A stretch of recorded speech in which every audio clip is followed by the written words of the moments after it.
Welcome to the Crypto Teacher. And you know I come back with that video just to make you think. Don't forget to like and subscribe to the channel. Support this great content by hitting the cash app and by joining the Patreon. And guys, this is just going to be a quick video. We have BlackRock being delayed along with the 6 other spot Bitcoin ETF applications. Now remember what Grayscale CEO stated? He looks for the fall for the Bitcoin ETF to be approved. So that will land us into October, but the SEC still can kick it to the beginning of next year. But guys, we know for a fact we're going to be getting a spot Bitcoin ETF within the next 6 months. So it's definitely time to get in that lab, guys. It's about to get cold because you do not want to get caught on the wrong side of history. And then, guys, we have O'Neill, the creator of the BRICS acronym. And this video is 11 years old, and she states in the video that he wrote a paper 10 years ago about the BRICS. So, guys, that's 21 years ago. And we know Anthony Sutton 40 years ago mapped out the collision between China and the United States. And that we were sending all of our technology back in the 80s over to China. So United States not only funded everything, but then also gave all the technology. And guys, we're witnessing the rise of China the Dragon and the fall of America to Babylon 2.0 right in front of our eyes. And we know the historians are going to look back and wonder what happened with the masses. The same thing that happened during Babylon. Getting free bread and circuses, distracted on things that don't matter.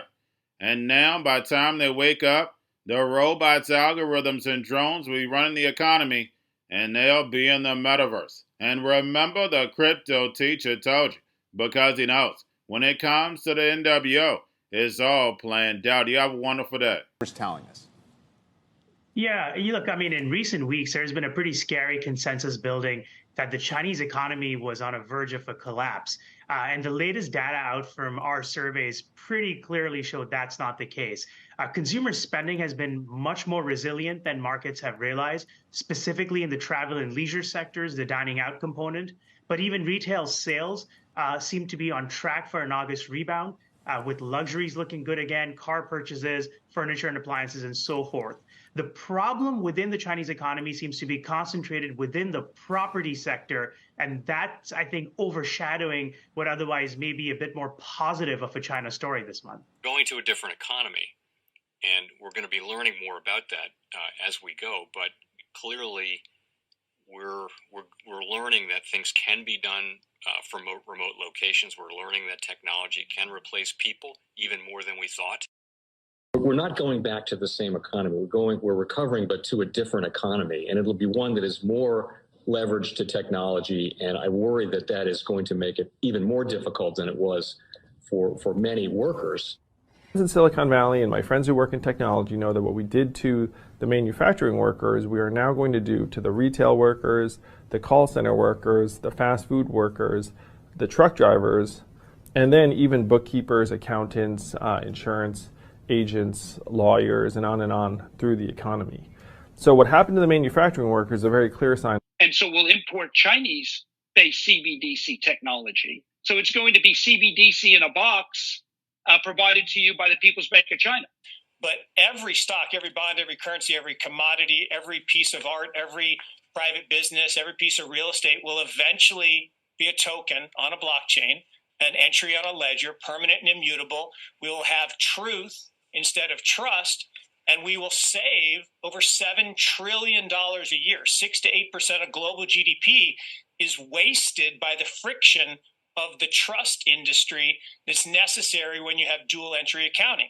With triple entry accounting, which is what a blockchain is, we get rid of all of that friction. It's a beautiful future. Like what you see in China and their social credit scoring systems, right?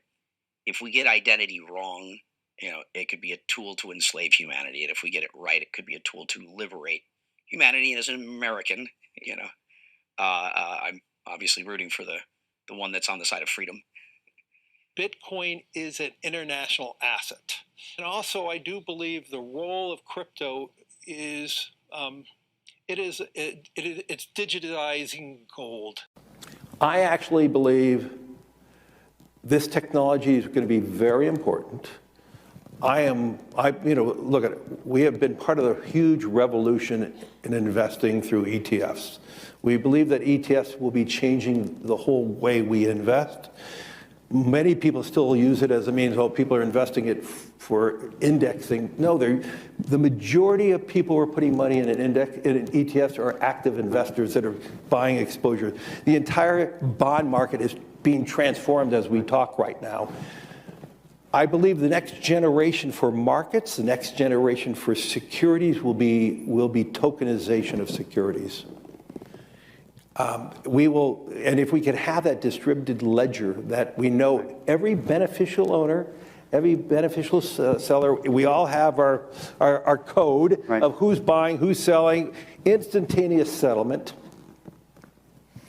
And think about it, it changes the whole ecosystem. Cryptoteacher and the new World Order book, plus the 3 kids books. It's time to re-educate. Also, new to cryptos, Coinbase, Bitrue, Binance. Do not forget book links and crypto links are in the description. The stock channel, guys. Don't forget to go like, subscribe, spread everywhere. You have your Kobo, your chip stocks, your banking, your gaming. While everybody's sitting at home, get home stocks, the Seaver, the biotech stocks. And while everybody's at home wishing, they were still getting that free money. What are they doing? Drinking and smoking weed. Don't forget about those stocks, and you have a wonderful day. The most powerful person in the world is the storyteller. The storyteller sets the vision, values, and agenda of an entire generation to come. Steve Jobs. And guys, you know I truly believe in this. When you look at the New World Order, they're the storytellers. And that's the reason why I wrote my New World Order book. But guys, now it's time to change the current generation. And I wrote 3 kids books. You know I love the Trinity because I understand the power that's in it. So I have 3 books. We have an opportunity to change the generation, to educate, not just me, but I want to show you that I take action on a daily basis. And I want you to take action on a daily basis. Whether it's your job, whether it's in your community, we have an opportunity right now to educate the masses. I posted this on my Twitter account. Please share, but this is a short clip of the 3 books. There's going to be a clothing line and action figures. Please get these books for your kids, nephews, cousins, friends, so therefore we can start the re-education now. Because as we see, the 4th Industrial Revolution foundation is definitely here. Robots, algorithms, drones, taking humanity out the picture. We have to re-educate. But let's get into the video. Part 1. King Joshua and Drama Tam save the village. Part 2. King Joshua and Drama Tam save New York from COVID Stories 3. Part 3. King Joshua and Drama Tam goes to China. It's mandatory to get part 1, part 2, and part 3 of this series. It's time to re-educate Generation Z.